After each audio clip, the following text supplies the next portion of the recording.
ci RFM. benn waxtu jot na mbokk yi ñu ngi leen di gërëm di rafetlu seen ànd ak rajo Futur Média ñu jukki leen xibaar yi. Barthélémy Ngom.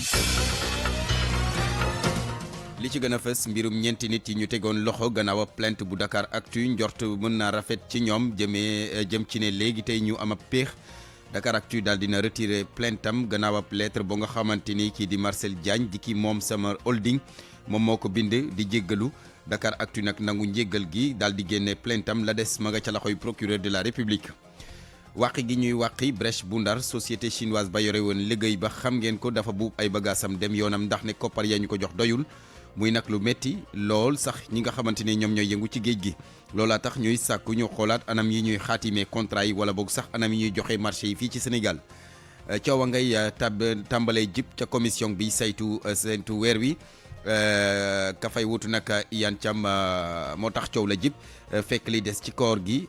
daanaka bareetul te ku ne xam na ne daal balaay koor faw ñu séntu weer bi ba noppi. Bara Diop mooy ki taxawal société bi séddale sareetu mbaam ngir tonni mbalit mi ci internet bi mayuñu ko dara ñi koy ñaawal ak i mbaamam daanaka bari nanu moo ne day Bara ngi liggéey lu ëpp ñaar fukki ndaw daal am nañu xëy ci projet bi daañu dem ba ca njaareem gën leen a xamalanteeg moom xibaar yi biti réew daañu ci ànd ak Ana Rocha tàggat yaram li ci gën a fës di match bi nar a dox tey ci ngoon diggante Sénégal ak Eswatini daañu ci ànd ak Youssouf Bodian gis-gis ak RFM wér-gi-yaram la ñuy waxtaanee hôpitaux yu bees yi ñu nekk di ubbi ban njeexital la ñu mën a am ci paj mi fii ci mim réew Sénégal ndax dana mën a tax plateau médical bi gën a ñoŋ loolee yëpp di ay laaj ci njeexitalu xibaar yi lay doon.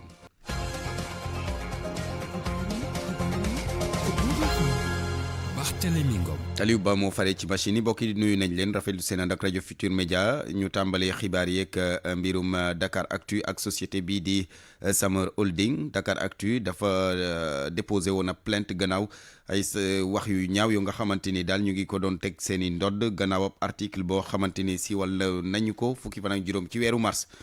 ñañu tegoon loxo nag ci mbir moomu le xel mën naa njort gu rafet mën na ci jib ne léegi tey ñu bàyyi leen. gannaaw ba nga xamante ni kii di Marcel Diagne di patron wu Summer Holding dafa bind bataaxal daal di ci jéggalu waa Dakar Actu it nangu njéggal gi loolaa tax ñu nangu génnee waat seeni plainte ba mu set wecc la ca des nag mu nga ca loxoy procureur de la République Mamadou Guèye Mbow mooy avocat wu Dakar Actu ñu teewlu ko. maa ngi dëggal loolu nga wax parce que Dakar Actu dafa publier woon benn article bu concerné société Summer Holding ba mu ko publier ay nit dugg ci site bi ci seen page Facebook jibal fa ay saaga yu ñaaw kaw loolu ñu dugaloon plainte ñu ubbee enquête ñu am ñu ci téye woon bi ñu leen téyee depuis lors am na ay kilifa yu ci jóg di ci dox di intervenir pour ñu jéggal leen ci gannaaw loolu la ñu jot benn lettre boo xam ni directeur Summer Holding moo ko posté moom itam ci page Facebook am yónnee ñu ko lettre boo xam ni dafay dëggal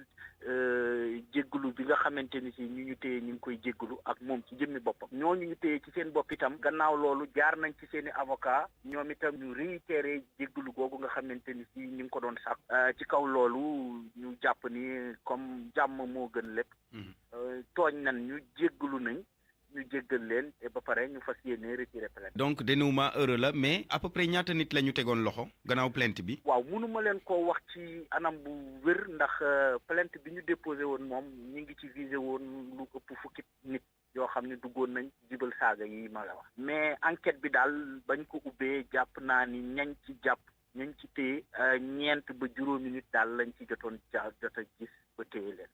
léegi nag gannaaw désistement am na luy sooru ñooñu ñu jàpp dañ leen di bàyyi wala. waaw ndax dañ leen di bàyyi loolu moom procureur moo ko mën a décider ndax ñun plainte bi ñu defoon li ñu ci moom mooy tooñ gi ñu tooñ ñu dem ñaxtu ko fañ ko war a ñaxtoo léegi nag ci kaw tooñ googu procureur jàppoon na ni njortoon na ni xëy na am na ay délits yu ci am yoo xam ne code pénal da ko rëbb moom ci kaw loolu la leen doon toppee gannaaw waxtaan am na ba wax dëgg yàlla jàmm ñëpp ñi ngi ñaan jàmm di sàkku jàmm mën nañoo njortu ni gannaaw ñun bu ñu désisté woo xëy na procureur mën naa dawal yërmande. maître Mamadou Guèye Mbow di avocat bu Dakar Actu wàllum yoon ba léegi ak chambre criminelle bu Louga nga xamante ne mu ngay wéyal liggéeyam ñetti mbir la ñu àtte ni ki tey ji bokk na ci ñaar ya mbirum cambriolage ba ca des di mbirum pédophilie ak détournement de mineur si suñu xibaar yi ñu dëgmal daañ ci ànd ak Abraham Paul Pouy juróomi fan gannaaw ba mu génnee kaso moom coordonnateur Pastef ci département bu Ndakaaru di Abass Fall moom nee na nag tey la gën a dëggu ngir rek daal di wéyal xeexam mu di xeex politique wala ba dékku na nag daal di ne daal la taxoon ñu teg ko loxo daal nee na loolee dara amul ndax lañ koy tuumal moo di siiwal ay xibaar yu nga xamante ni dafa wurook aaday réew mi ñu ànd ak Abass Fall moo nekkoon gan ak RFM matin tey. kaso moom mënul neex mais dañuy sant yàlla may nañu courage ak jom boo xam ni nekk nañ fa ci nekkin bu rafet génn ci jàmm. kaso nag neexul franchement neexul mais j'ai l'habitude de dire c'est-à-dire que c'est un état d'esprit booy am boo fay dugg et moi je l'ai dit peut-être sama yaram la ñu tëjoon mais mon esprit n'était pas en prison mais alhamdulilah dund nañ ko ci jàmm génn nañu ci jàmm li ñu nekkoon nag aussi duñ ci changer dara dinañu continuer sinon même dinañ ko yokk bu fekkee dañu war a delluwaat pour la même cause mais on est prêt à mourir en prison. la leen taxoon a jóg da ngeen koy yokk lié à li ñu leen doon toppee wala. non pas lié à li ñu doon toppee parce que pour man c'est pour des raisons purement politiques lañ ñu tëjee. te ñëpp xam nañ ni en Afrique surtout principalement au Sénégal fii on fait face à un régime boo xam ne ñaar la am moom la ñu utiliser la force ou la corruption àndal ak man wala noppil. li leen doon toppee mooy wàllum jéemi pexe ngeen nasaxal nguur geeg yooyu. diffusion de contenu contraire aux bonnes mœurs. mais loolu. mais bu ñu ma ko waxoon bu ñu ma posé une question au niveau de la DIC. kon kenn du ma déféré. xanaa bala ngaa diffuser dara nga xam li nga diffuser ñu war la ne la lii ak lii nga diffuser. diffusion de fausses nouvelles comme diffusion d'images contraires aux bonnes mœurs te ba léegi wanuñu la image boo xam ni yow diffuser nga ko jógewul ci sa portable wala amul benn image buñ moo won je parle fii au niveau d'une rajo ñu may seetaan amul benn vidéo wala image buñ moo ne moom la man Abass Fall wala ñu jàppoon ñëpp moom lañ diffusé. mu nekkoon Abass Fall di coordonnateur bu Pastef fii ci département bu Ndakaaru FRAPP France Dégage ànd ak liggéeykat yu VFS Global nga xamante ni dañu leen licencié tey ci suba lañ ci doon amal ab ndajeek taskatu xibaar di sàkku nag ci direction société boobu leen ñu ubbi ay waxtaan ak liggéeykat yooyu leen lu ko mooy daañu doxal seen plan d'action te booba boo moytuwul daal dana xaw a gëllu guuse loolaa tax waa FRAPP France Dégage sax di ci interpeller organisation yi nga xamante ni ñoom ñoo nekk ci réew mi te yëngu ci wàllu àq ak yelleefu doomu aadama juróom-ñaari simili moo tegu ci benn waxtu. pour man RFM mooy rajo bi gaaw ci xibaar yu wóor. RFM xibaar yu wóor te wóor. sentiment anti-français bi nga xamante ni daanaka manifester yi fi amoon ba nëgën ni mu ngi gën di wéy fii ci mbiim réew di Sénégal loolee nag maire bu jëmbe rek nekk fële ca Casamance àdduna ci sàkku ngir rek ñu soppeeku doxalin ndaxte dafa gis ne diggante Sénégal ak France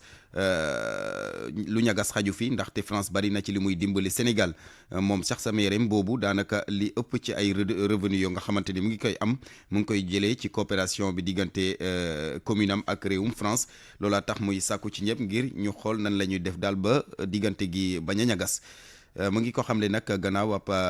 cérémonie bu nga xamante ni ñu ngi ko doon amal ngir dalloo benn école bu bees yoo xamante ni dañ ko may askan wa Lamine Ba. coow li nga xam ne nag nemmeeku nañ ko ci biir réew mi ci ndorteelu weeru mars tax na ba ki nga xam ne nag moo di maire bu Jembereng ne jamono ji kenn mënul weddi ne am na sentiment anti français bi nga xam ne nag ñoo ngi koy nemmeeku ci biir réew mi moom jàpp na ne jot nañu xoolaat suñu diggante ak France mu bañ a am jeexital ci diggante bu rafet bi nga xam ne dox na diggante ñaari réew yi ci jamonoy colonisation ba léegi tombonge yi. France ak Sénégal du tey yàgg na changement de paradigme maanaam bu ñuy soppi sunu diggante ak France ci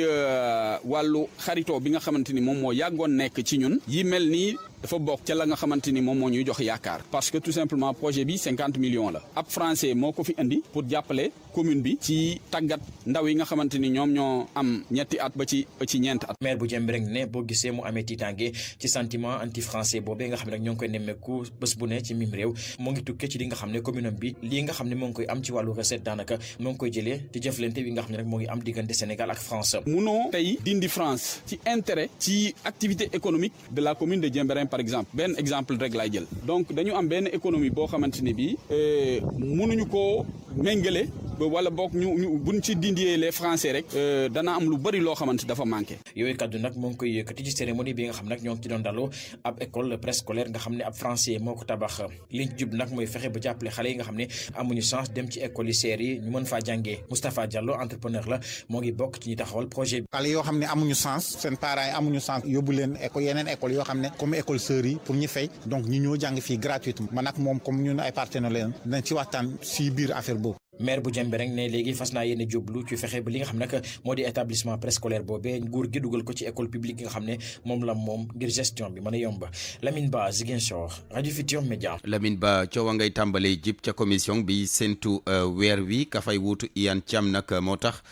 coow jib fa fekk li des ci koor gi ngir ñu séntu weer bi daal bareetul te ku ne xam na ne koor moom balay am faw ñu séntu weer wi Mohamed Alimou Ba am na ñum ci waxtaanal. buñ sukkandikoo ci imam Mouhamadou Mactar Kanté xeex pour jiite commission concertation croissant lunaire boo muyul dina yàkkal bu baax a baax jullit ñi surtout ci weeru koor gi. mooy fi mu nekk nii ni ma ko gisee nii ak am na ñetti groupe au moins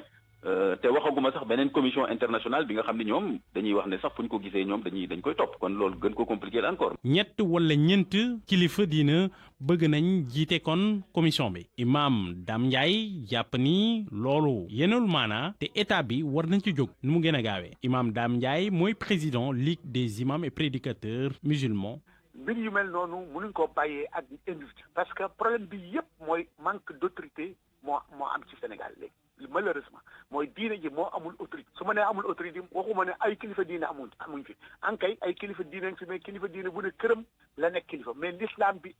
dans sa globalité kenn dox ci turam. Imam Kanté moom mu jàpp ni état bi mën na ci lu bëri daanaka kilifa diine yi ñoo ci war a jàpp. les xalif généraux ñoo war a concerté wu seen biir daal di désigner ay représentants ñu toog waxtaan. teg benn commission bu jaar yoon bu ñëpp di gis seen bopp. bu jeexee nag Imam Kanté jàpp ni foog ñu retrouver wu xool naka la ñuy tëggee benn commission nationale boo xamante ni day représenter ñëpp ñu am itam méthode scientifique ci wàllu liggéey bi. Mohamed Alimou Ba dellu soit ci xibaar bi nga xamante ni moom la ñu tàmbalee journal bi mu di mbirum Dakar Actu ak société bii di Summer Holding gannaaw plainte bi nga xamante ni Dakar Actu déposé woon na ko ba tax am ñuñ ci jàpp mujjantel gi waa Summer Holding bindi leen ab bataaxal di leen jéggalu tax waa Dakar Actu daal di retirer seen plainte ñañ ca jàppoon sànq maa ngi doon wax naan ne njort mën na rafet ne léegi tey ñu am ab piix ñu bàyyi leen sotti na sànq ñu ngi may xibaar ne daal mujj nañ leen bàyyi ñu ñibbi seeni kër du ñàkk suñu yeneen jotaay xibaar ñu jokkoo ci ak seeni avocat waaye jàpp leen ne daal ñañ ca tegoon loxo yewi nañ bàyyi nañ leen ñu ñibbi seeni kër. gouvernement ak rendez-vous yi nga xamante ni rendez-vous yu bari te daanaka lu ci ëpp duñ ko respecté ci doxali yu yenn projet yi bi ci mujj mooy mbirum usine bii di KMS 3 mise en service bi ñu ngi ko xibaaroon ne daanu ko tàmbalee amal fanweeri fan ak benn ci weeru mars loolee ëllëg la naroon doon waaye yóbbuwaat nañ ko ba ci weeru mai bu ñu sukkandikoo ci jëwrin gi ñu dénk wàllum ndox mi ak it wàllum assainissement ba ca tegu di train express régional ay yooni yoon ne ñu daañu tàmbali essai yi boobaak léegi furaas train baa nga ne mab taxaw fa mu taxaw ba léegi Binte Diallo. fin 2021 bu soobee yàlla sénégalais yi dinañ gis TER bi daal di daw ci raay yi daw ci biir Sénégal directeur général bu SENTER moo ko firndeel Abdou Ndéné Sall nee na nag retard amu ci li ci am mooy ne société Serifer bi nga xam ne dañu ko recruter woon ngir mu saytu kaaraange TER bi ndax mën naa daw am déet moo waraloon boobu ba léegi mënuguñu woon teg TER yi ci raay bi. c'est un cabinet international bi nga xam ne day jël temps am def toutes les tests yi nga xam ni que war na ko def pour vérifier performance su sécurité bi performance su opérateurs yi fa nekk performance su ñi nga xam ne ñoom lañ ko jox pour ñu dawal ko donc je crois que loolu yëpp buñ ko paree ba am un go parce que bu ñuy def certification parce que c'est un examen loo xam ne nee nañu ko baaxul dañ koy defaraat ñu defaraat ko mais vraiment je pense que d'ici quelques mois avant la fin de l'année 2021 c'est prêt à Dieu dinañuy dawal TER bi. lu ci mën a am mooy ne autorité yi yu bari avancé woon nañ fi ay date ne TER bi dina tàmbali ki nga xamante ni mooy directeur général bu SENTER moom nag jàpp ne bile yoon bu soobee yàlla la mu wax ne fii leeg fin 2021 TER bi dina dox duñu ko jalgati itam nee na infrastructure yëpp pare na bu passerelle bu Caaroy bi kese moo ci des 10 entreprises contractantes nag la ñu jëloon waaye juróom-benn yi nga xamante ni ñoom entreprise sénégalaise lañu ñoom rek ñoo xawoon a am retard ci livraison liggéey bi ndax nag marché mondial bi dañu ko tëjoon ndax coronavirus bi TER bi dina daw ci téeméer ak juróom-ñetti kilomètres dina jaar ci fukki raay ak ñett li muy jar nag moom Abdou Ndéné Sall wax ko toll na ci juróom-ñaar téeméeri milliards ak fanweer ci sunuy koppar. wàq gi ñuy wàqiwaat brèche bu Ndar société chinoise ba yore woon liggéey ba dafa buub ay bagaasam daal di dem yoonam ndax ni koppar yañ ko jox daal dara ci motul muy nag lu métti ñi nga xamante ni ñoom ñooy yëngatu ci géej gi loolaa tax sax ñuy sàkku ñu xoolaat anam yi ñuy joxe marché yi fii ci Sénégal Kumba Sanjaan Fay. ci diggante ñàkk kóolu ak ay laaj yu ñu dee samp ba tey ñu ngay waxtaane lu jëm ci ni chinois yi raxasoo ba set ci marché 7 milliards ci suñu koppar yañ leen joxoon ngir ñu amal liggéey ba ca bël ba ca ndax moo ne yaakaar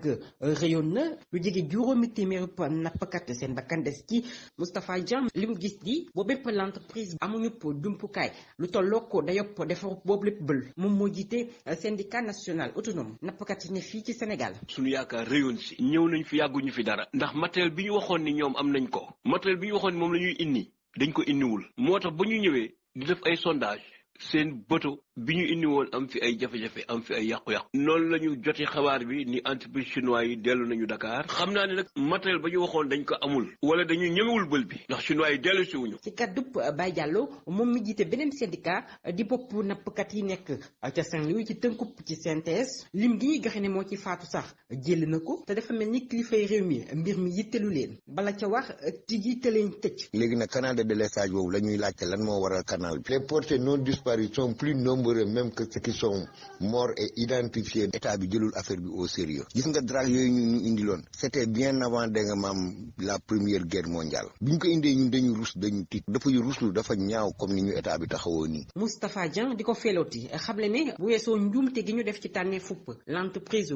Chine boobee tàng bi ñu tàmbali liggéey bi sax duut bu baax bi. soo nekkee jamono noor nga bëgg fi liggéey dafay jafe su dee jamono nawet nga xam ne nag dex gi moo sut géej gi day wàcc am nañ yaakaar ne jamono boobu diggante juin ba septembre am nañ yaakaar suñu àndeek mool yi suñ ko liggéeyee dana sotti. ñu fàttali ne marché boobee toll ci juróom-ñaari milliards ci suñu koppar joxoon nañ ko boobu lépp l'entreprise gannaaw appel d'offre liggéey yi ñu lancé woon ko fukki fan ak ñaar ci weeru novembre bi wees tey jii contrat bi ñu dakkal ko gannaaw ba chinois yi xam leen ne mënuñu ko wéyal li ñu gis mooy koppar gi doyut dafa tuuti. Koumba Sandiane Faye syndicat yi jàngalekat yi di yëgluwaat gannaaw lenteur administrative yi ñu nekk di dénoncé boobaak léegi yokk nañ ca leneen mu di pré DMC yi ak parcelles yi ñu leen war a jox ngir ñu tabax ci ay dëkkuwaay SYDELS nag di ñaawlu li ñuy bañ a jëfee protocole d'accord ba amoon ci atum 2014 Pape Mamadou Kane lay wuyoo mooy secrétaire général u SYDELS kaddu yu mu dénk Alaaji Njogu Jéen. ministère du budget DMC bi soo dee xool dafa taxawal woon fukki at jàngalekat yi amatuñu seen DMC pour mën a jënd ay terrain pour tabax seen i kër wala yu mel noonu. aussi ministère de l'urbanisme et de l'habitat daf ñu yoral ay terrain ci zagu Dakar bi ba léegi au moment où nous parlons ñetti ministre jaar nañ fi Khoudia Mbaye jaar na fii ak yeneen ministre ba tey monsieur Sow daal di ñëw ba léegi waxul ak jàngalekat yi ci suñu terrain yi nga xam ne moom mooy am ci Dakar nga xam ni ñu ngi ciy xeex lu mat juróom-ñeenti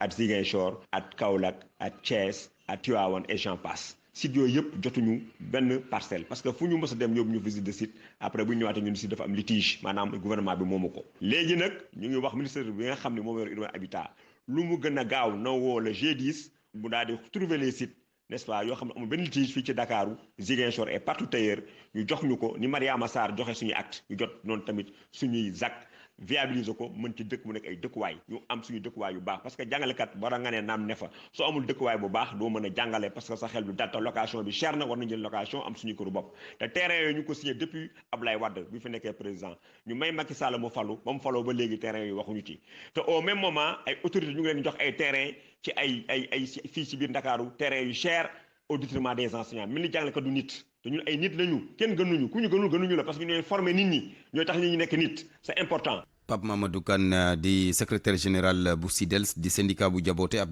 ay jàngalekat Bara Diop maa ngi leen ko doon junj ci boppu xibaar yi mooy ki taxawal société bi séddale sareetu mbaam ngir rek tonni mbalit mi ci mbedd mi ci internet bi daal gaa yi mayuñu ko dara ñu koy ñaawal ak i mbaamam daal bari nanu moo ne day Bara mu ngi nekk di liggéey firnde gi lu ëpp ñaar fukki ndaw lay nekk di emploi yi weer wu dee mu fay leen ñu dem ca njaareem gën leen a xamalanteeg kii di Bara Diop ñu ànd ceeg Babacar Diouf. juróom fukki atam tegal na ay soxna mu am ci lu ëpp ñaar doomu quartier Médinatoul bi dafa jëloon salaire am teg ko ci banque bi pour rek lijjanti jafe-jafe yi nga xam ne njaareem am na ko ci wàllu sat sama gars yi maanaam est-ce que ñun buñ créé woon ay saret dugal leen ci biir kër gu mag fexe Seex Anta am ñaar Thierno Kagne am ñaar parce que fii ñeenti grand quartier moo fi nekk ñeenti grand quartier yëpp ñu fexe bu nekk am ñetti saret ci la ñu waxtaan d'accord ci na ma léegi yow boo ñu mënee jàppale ci fond man leen man fond bi ma man mooy banque bi may fay ko su ma fa defee pare danañ ma lebal boo lebee defaree saret ñun danañ liggéey. mu di projet boo xam ne nii soxaloon na doomu njaareem yu bëri ba sax ñenn ñi jógee woon dëkk ak dëkk pour ñëw jàpp ci développement local. ñu nekk xale yoo xam ne ñenn ñi nekkoon nañ Kolda di ambulant mais bi ma leen wooyee wax leen expliqué leen ko dañu ma kon ñun père dañuy ñibbisi jàpp ci liggéey boobu. wante de coow li nga xam ne moo topp projet bi fan yi boo mooy tuut dina ci am njeexital bu bon a bon. yàq gi mu ci yàq mooy foog nañ ne lu ne ngi ci àdduna te waat naa ci yàlla ne dara nekku ci ndax man mi ko moom sama xaalis moo diig ba ci biir ba léegi te ñi ci liggéey ba léegi lekk guñ ci lu tax nit ñi mën a wax. artiste la comédien la ci yenn heure yi Bara mel ni li coow li yëngalu ko benn yoon njabootam tamit. samay soxna ñetti soxna laa yor ñaari ñëpp ngi fi waaw ñëpp ngi fi wax dëgg yàlla ñenn ñi sax futteeku nañ pour li ànd ci liggéey bi pour liggéey ak man kon ñoom tamit dama leen sant di leen gërëm parce que découragé wu te ñi ngi ànd ak man ci liggéey bi parce que ñi ngi may jàppale. benn njàqare rek la Bara amagum moo di ne askan wi nga xam ne moom moo taxoon ñu yëkkati projet bi ba léegi seen loxo duggagu ci. te kër yi nga xam ne nii moom lañ jël ñoo bindoogum pour nangoo fay 1500 mataguñ juróom fukki kër kon actuellement nii problème day daal di commencé dikk ci entreprise bi. Diourbel RFM Babacar Diouf. Babacar Diouf jërëjëf gërëm Bara Diop mi nga xamante ni daal mu ngi liggéey ñaar fukki simili ak benn moo bootu ci benn waxtu. ak RFM kumpa jeex na. ñu wax ci wàllum wérgu yaram mbirum mbas mi Sénégal amatina juróomi nit yu ci ñàkk seen bakkan ni ki démb fi mu ne nii nag ba feebar bi duggee ci réew mi ba léegi faat na fi lu toll ci junni ak ñeent fukk ak juróom-ñeenti bakkan muy lu metti waaye nag seetlu gi mooy kaayu bees yi daal ñu ngi wàññeeku bu ñu sukkandikoo ci xayma bi nga xamante ni def nañu ko tey ci junni ak juróom-ñaar fukk ak ñetti test yi nga xamante ni def nañu ko juróom fukk ak ñaar ñoo ci dellu si amee doomu jàngaro ji mu di fukk ak juróom-ñeenti cas contact ak fanweer ak ñetti cas communautaire cas grave yi ñu ngi toll ci fanweer bu ñu sukkandikoo ci lim bi nga xamante ni nangoo nañ ko ca ministère de la santé des ci wàllum santé ba tey dem ca Fatick ak kuréel gi nga xamante ni moo ëmb ñi nga xamante ni ñoom ñooy dundee feebar bii di VIH ñoom nag la ñuy ñaawlu moo di ñàkkum financement ngir ñu mën leen a jël en charge faj leen na mu waree ndaxte ay at a ngi nii daal ay bailleurs yu bëri dañoo génnee seen loxo ci VIH ba mu set wecc Aminata Goudiaby ci xayma nag ci biir région bu Fatick nee nañ fi mu ne lu tolloo ko 800 personnes yoo xam ne dañu am li ñuy woowee VIH sida ñi ngi ñuy faj ci bërëb bu fajukaay yi nekkee ci biir région bi problème bi mooy nee ñu ay at a ngi nii seen prise en charge jafe-jafe la ndax daanaka amatuñu benn financement boo xam ni moo leen jàppale ci wàllu woowu Ibrahima Ba moom moo jiite Bokk Yaakaar di association bi nga xam ni moom moo ëmb ñi nga xam ni ñuy dund ak doomu jàngoro ji ci biir région bi. li nga xam ne lépp ñu ngi koy def ci prise en charge médicale maanaam li ñuy def ci ordonnance ci bilan yeeg yooyu tey partenaires yi ñu ci doon jàppale ñoo commencé wàññi seen loxo boo xoolee tey benn partenaire lañ ci dese mooy Solidarité Sida bi nga xam ne mu ngi nekk ca France beneen partenaire bi ñu ci doon jàppale muy Aki Sénégal tey amatul financement buñ ci gaawute jóg dinañ am ay feebar yu sew te kenn du leen ko fajal te feebar yu sew yooyu mun na gàllankoor seen traitement wu VIH. ñoom nag nee ñu seen xaalisu bopp léeg-léeg la ñuy jàppale wante ngir rek di mën a faju ni mu waree te léeg-léeg loolu day jafe ñuy sàkku ci secteur privé sénégalais bi mu gën leen di gëstu. bon moo si xoolee secteur privé bi parce que le manque d'implication du secteur privé aussi dans toutes nos actions. bokk na ci li nga xam ni moom la association bi di gën a def ci ay activités am mooy di wër ñi nga xam ni ñoo am doomu jàngoro ji ba pare dem laqatu ji ne ñu nag ci ñetti at yi ñu ñu weesu jot nañ cee gis ñu bëri. jot nañu retrouver lu tolloog téeméer ak juróom benn fukk nit ñoo xam ne peut-être dañoo arrêté woon seen traitement suñuy ndaw jóg dem wëri leen ba retrouver leen si seen kër yi càmbar xool lan moo leen tere woon ñëw hôpital lan moo leen tere jëli seen garab waxtaan ak ñoom tatagal leen. leneen loo xam ne nag ñoom ñi bëgg nañ ko mooy am ab bërëb boo xam ni ñoom ñoo koy moomal seen bopp ngir di fa mën di dajaloo am nañu ab site ba pare moo tax nag ñuy sàkku ci kilifa yi ñu jàppale leen ngir ñu mën koo tabax Aminata Goudiaby Fatick RFM. RFM bitim réew. ñu dalal Ana Rocha Ana noo def. sant yàlla bu baax a baax Barthélémy. yàlla na sant yàgg biti réew ñu tàmbalee ko ca Mali. Mali ak xibaar bu wadd niki sànq rek enquête bi nga xamante ne ONU moom moo ko ubbi woon daal dina gis ne kon benn frappe française moom moo daal di faat lu tolloog fukk ak juróom-ñeenti nit ci weeru janvier foofulee ca Mali mu nekkoon ñetti fan ci weeru janvier atum 2020 ci ab mariage boo xamante ne mu ngi amoon benn gox bi ñu naan bunt gannaaw cong boobu la ONG bi di Human Rights Watch daal di sàkku ñu ubbi ci ab enquête ni mu gën a gaawee enquête boobu kon leeral ni frappe aérienne française boobule moom moo faat fukk ak juróom-ñeent nit yooyule ca Mali jamono yooyu nag kilifa yu France ak yu Mali yëpp ñoom dañoo waxoon ne avion de chasse yu France yi ñoom ay terroriste la ñu doon visé te gisuñu woon benn mariage gisuñu woon itam soxna ak tuutànk. ñu dem ca Côte d'Ivoire tey la ñuy fal. ka fay doon président assemblée nationale ba. député yi nga xamante ne ñoom la ñu fal gannaaw élection bi amoon juróom-benn fan ci weeru mars gile weesu ñoom ñoo war a kon daal di tànn kuy doon seen njiit ca assemblée nationale. loolee ci ab séance plénière boo xamante ne convoqué nañ ko ni ki tey ji ci suba dañ si dellu si ak suñu naataango bi nekk ca Abidjan di Gobia Yabi waaye ci wàllu xibaar jàppale ni itam ki di Abdourahmane Cissé moom la ñu tànn mu doon secrétaire général présidence bi foofee ca Côte d'Ivoire mu di poste boo xamante ne occupé woon na ko ci atum 2017 moom Abdourahmane Cissé ne woon itam ministre du pétrole ci gouvernement bi lee weesu kii di Patrick Achi nag daal dinañ confirmer ne moom mooy wéy di nekk ci boppu primature bi gannaaw ginuk àdduna kii di Ahmed Bakayoko. Biram Da Abeit benn parlementaire la bu dëkk fële ca Mauritanie moom nag li ko yëkkati ci jamono ji mooy jàppale ñi nga xamante ni mënuñu dëkk fenn ndax ñàkkum kayit. ndax lu ñu gis ne ba tey ca Mauritanie kon ay junni nit amuñu këyit tax kii di njiital mouvement IRA Mauritanie daal di woo kilifa réew ma ñu daal di dakkal li ni mel daal di na nemmeeku ay centre fële ca Nouakchott ngir daal indi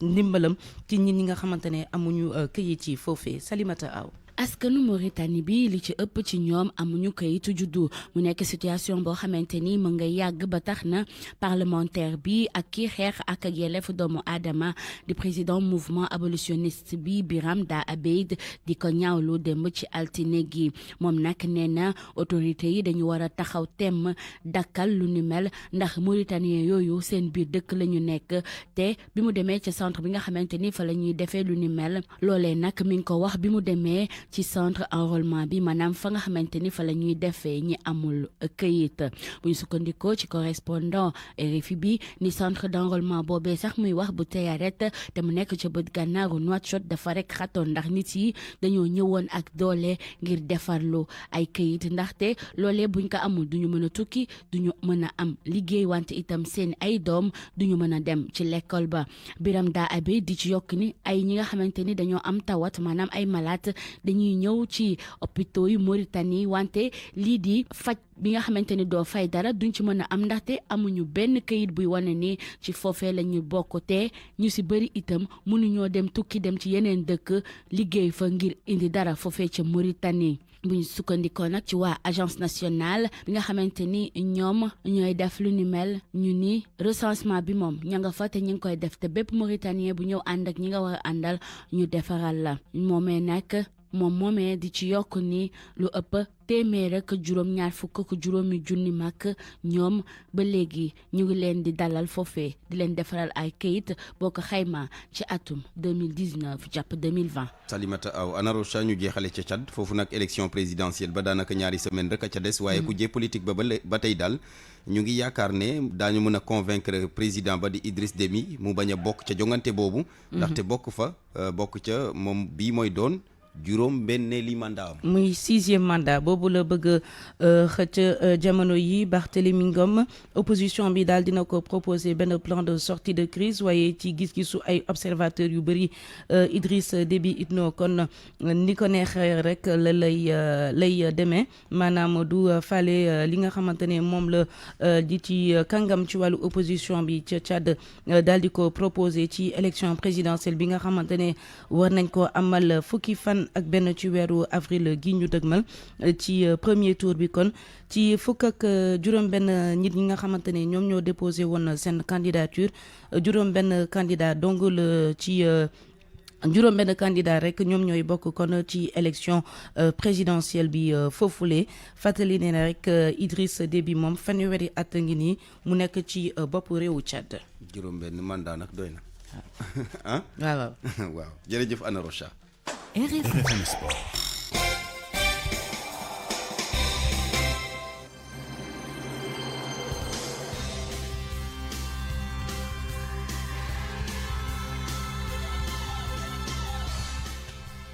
Youssouf Bodian nu ngi lay nuyu. Youssouf di la fay Barthélémy di nuyu ñëpp. voilà wàllu tàggat yaram ñu tàmbalee ko football bi ak bés bu mujj ñeel qualification CAN 2021 Sénégal Eswatini tey ci ngoon la. match bi bu 16h jotee lay doon Stade Lat Dior bu Thiès gaynde yi qualifié nañ ba pare wóor na ni nu mu mënta demee ñooy jël premier seen groupe ba tax na Aliou Cissé nee na démb dina dugal ñenn ñi nga xamante ne gisaguñ leen ba fii mu toll nii ngir ñoom it ñu daal di mos système bi nee na bi amoon suñu diggante ak Congo mooy 3-5-2. moom lay defaat suñu diggante ak Eswatini ndax système bu méngoo la ak joueurs yi ñu am moom la ñu laaj kii di Victor Diagne mi nekkoon kon international sénégalais. En général 3-5-2 c'est un système assez compliqué maintenant bu amul maîtrise 4-3-3 bi ñu yàgg footballé c'est un peu compliqué après ngay indi beneen système d'autant plus que système de jeu yi il faut des semaines des mois pour que joueurs yi mën ko tàmm après maintenant choix wu entraîneur la donc dañ koy respecter même su fekkee ne d'accord uñu ci aujourd'hui 3-5-2 il faut des joueurs intelligents et rapides parce que après problème bi mooy reconversion attaque défense bi am au niveau du milieu et aussi de la défense centrale donc il faut des joueurs intelligents après maintenant fàttaliku moo foo xam ne joueurs yi ñu yor ñi ngi évoluer ci seen club ci système boobu donc lu bees la ci ñoom après peut-être li koy résoudre mooy communication bi am entre joueurs entraîneurs le plus rapidement possible pour que joueurs yi assez intelligents qu'ils songent donc dinañ mën a vraiment joxewu à fond et def li nga xam ne moo leen war maintenant sur le plan international c'est 3-5-2 même les grandes équipes n'ont pas réussi imposer ko du plan international bi boo xoolee hollandais yi dal na leen donc ils sont obligés dans les compétitions internationales de changer le système de jeu Manchester City boo xoolee toujours ñu naan meilleure équipe la mais pour mu passer à quart de finale Champions League day difficile toujours parce que ils ont un entraîneur qui change souvent de système de jeu boo xoolee aussi à la Juve li fa jëlee seen entraîneur ba la weesu c'est ce système-là donc ça peut marcher en club mais sur le plan international c'est un peu difficile après maintenant souhaitons que Aliou li nga xam ne moom la bëgg indi comme lu bees marché. Ancien international attaquant di Victor Diagne doon indi xalaatam kon ci système bi nga xamante ni moom la Aliou Cissé wax ni moom lay tegaat tey ci ngoon suñu diggante ak Eswatini 16h ngeen mën ko déglu en direct ci Radio Futur Média ak Malal Junior Diagne ànd ci ak Abdoulaye Diop kon ci match boobule Barthélémy ñu jàpp ni kon ci groupe Sénégal bi groupe I bi ba tey Sénégal jël na ticket bu njëkk bi ticket bu mujj bi tey lañ koy xëccoo 16h ca Bissau Djurtusi ñooy daje ak Diable Rouge yu Congo mooy deuxième am juróom-ñetti poñ moom kon su amee match nul rek yëfam daal di baax ci match boobule waaye ci kanam waa Guinée Bissau su fekkee ne ñoom it am nañu ndam ñoom ñooy qualifié ba tax na ñoom nee nañu taxaw nañu tem ngir def lépp lu ñu mën ñu ànd ci ak Noa Mankali suñu ndaw mi ñu toogal ca Bissau. nu mu ko wonee Bassirou Kandé mu ne responsabilité bu sélection nationale bu Guinée-Bissau mooy am ndam ci match boo xamante ni moom la ñu war a def ndax ñu mun a am ñett poñ xamante ni mun na garantie seen qualification ci compétition yu équipe bu football yu Afrique. Kandé dafa doon wax altine ngoon gi ci point de presse xamante ni ci la def pour mun a prévisualiser maanaam mun a wax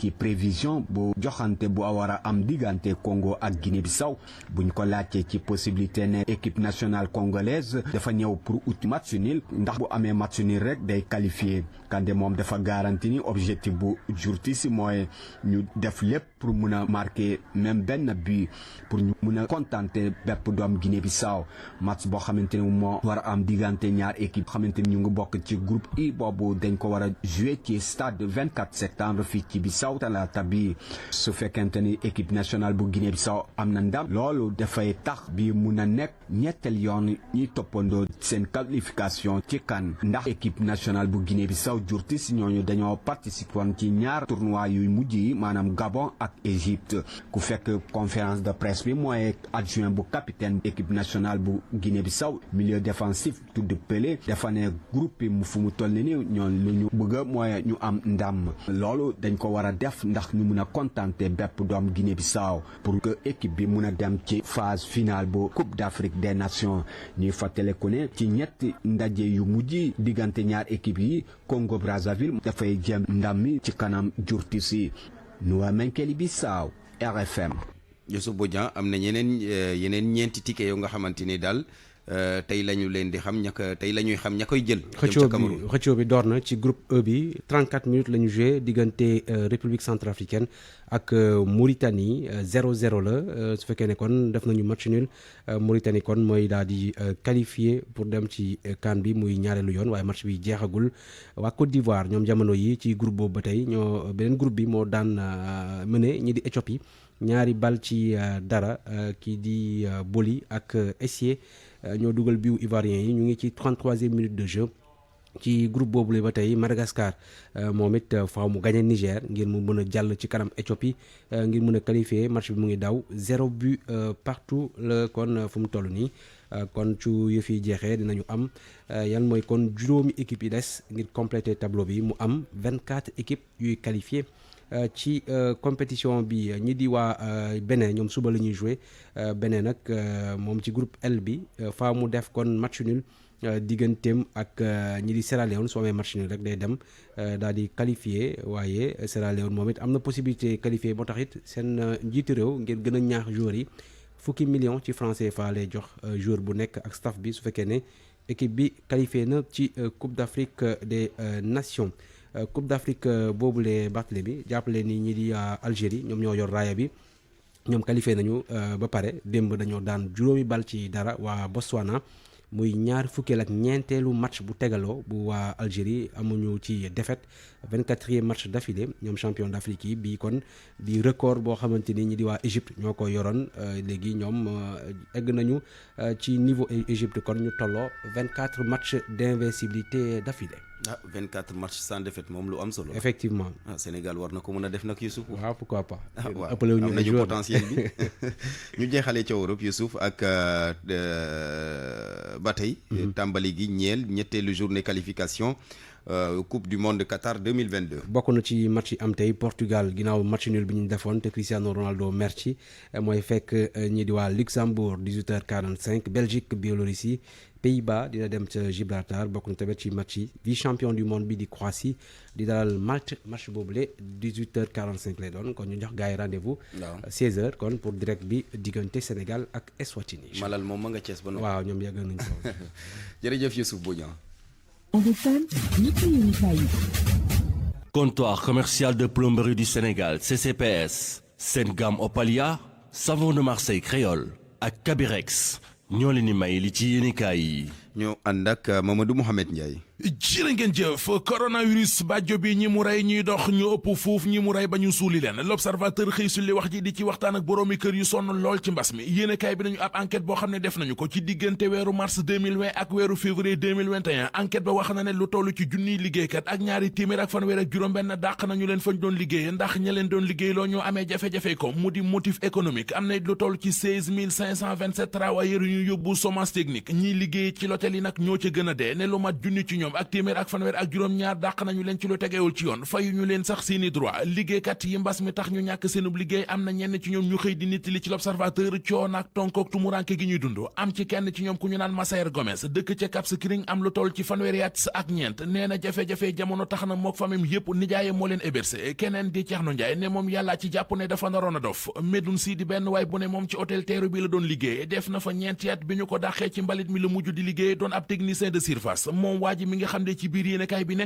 ba ñu ko dàqee ak léegi dundug welayaan la dëkkee borom dëkk bi borom réew mi di Macky Sall La Tribune nee nañu demande sociale bi ci réew mi sëkkatal na ko ba wër ko ndombo borom kër yaa ngi jooy ñi amul liggéey mu di sëmëri ñoo ngi jooy nappkati réew mi ñoo ngi jooy ñi ci santé bi ñoo ngi jooy seeni ronkoñ feregul njëgu dund gi di gën di yokk saa su nekk Le Témoin xëye mbir moome mu di emploi des jeunes ba di ñu leeralal lu jëm ci wutal nit ñi am xëy di création emploi ana lan moo waral président Abdou Diouf jéemoon ci ba sonnu tële Abdoulaye Wade ñëw jéem ci ba sonnu tële Macky Sall moom it ba mu ñëwee léegi mën nga ciy jéem lu nekk waaye mbir yi sotteegul Soleil national nañu président national di Macky Sall mbir moome mu di xëyum ndaw ñi emploi des jeunes illay boppam la ko def port ba ñuy def ca Ndaayaan coow la ci amoon jeex na ubbi libération journal bi nee nañu ci samedi ji weesu ci lañ ci doon amal ab réunion ndajem waxtaan mu dajale woon préfet bu Mbour préfet bu Tëngéej maire bu Diass maire bu Ndaayaan maire bu Popenguine maire bu Yène ak maire bu Toubab Jalaaw ñeneen ñu teewoon ca ndajamay ñoo di service départemental yu Rufisque ak yu Mbour réunion ba doonoon ci teewaayu PCA bu port autonome bu Ndakaaru ak it ci teewaayu Aboubacar Sadikh Bey directeur général port autonome bu Ndakaaru yéenekaay bi nañu fa la ñu sulee njàqare yu askan wi am ci port ba ñu fa bëgg a samp ñetti waxtu yi la mu toog nañu ko di ca waxtaan ak di ca diisoo ba ñu noppee ci la directeur général bu port autonome bu Ndakaaru di Aboubacar Sadikh Bey jëlee kàddu gi dalal seenum xel waxtaan ak ñoom ci njariñal projet bi ak li mu mën a jural askan wi ci wàllu emploi ba yeggee leen it li leen président Macky Sall sant mu di bu ñu liggéey port bu Ndaayaan bu ñu laal benn village traditionnel nañu leen moytu lu ñu mëne nañu moytu it yàqal kenn dara libération nañu ci réunion boobee fa la ñu waxtaane ba gindiku gindit askan wi ci port bu Ndaayaan ñu jaare fa jàll ci source wa xooli waa comité dialogue social ba demoon seeti nappkati Sénégal ya ca sani yang ga ca Gàmbi la ñu fa gis dalutum xel ne njaboot yu bari ba fitna ja tàmbalee dañoo daw tasaaroo dugg dëkk bi ñoo nga biir Gàmbi xale yaa nga biir Gàmbi amuñu fa ay kayiti Gàmbi amuñu it kayiti Sénégal du ñuy Gambien du ñu it ay sénégalais Sénégal ak élection locale yi ñu fi wax la Sénégal nee nañu bomb la buy tege dàq nañu datu vote yi te ba léegi jàppaguñu beneen date loolee nag yéenekaay bi nee nañu bu ñu ko lijjantiwul mën naa jur lu bari Les Échos nañu projet de loi bi ñu yëkkati woon keroog ca ndajem conseil des ministres mu jëm ci reporter élection locale yi ajjuma ji di ñëw député yi ci assemblée nationale danañ ci sëgg ngir lijjanti ko lu jëmit ci mbiri député Issa Sall bu PUR mi ñu war a remplacer ci assemblée nationale loolee yéenekaay bi nee nañu jëmmal nañu ko Sud Quotidien nañu président Macky Sall mi def fu ne mu taxaw fa di wooteeb dialogue ni mu doxalee ci élection locale yi mu di xëy reporté ko te amu ci ak déggoog ñi ko séq loolee lu mën a xajamal dialogue politique bi muy jéem ci réew mi la réew mi quotidien xëy di waxtaane parti politique yi ci Sénégal ak ni ñu bare journal bi dem ci ba di ñu leeralal fi mu jàpp ne fa la ñu war a mën a jaar ngir dakkal loolee ñu dellu ci xët mu njëkk libération seeti activiste bii di Guy Marius Sagna journal bi nee nañu li muy am lante ak wàllu yoon bare na booy xool li ñu ko mas a garde à vue moom Guy Marius Sagna ëpp na fanweeri yoon ay liberté provisoire it li mu ci amee kenn xamul nu mu toll liberté provisoire bi ñu ko may keroog moo mujj ne mi ngi woon ak yeneen ñaari liberté provisoire ci gàttal libération nee nañu Guy Marius Sagna mi ngi dox ak ñetti liberté provisoire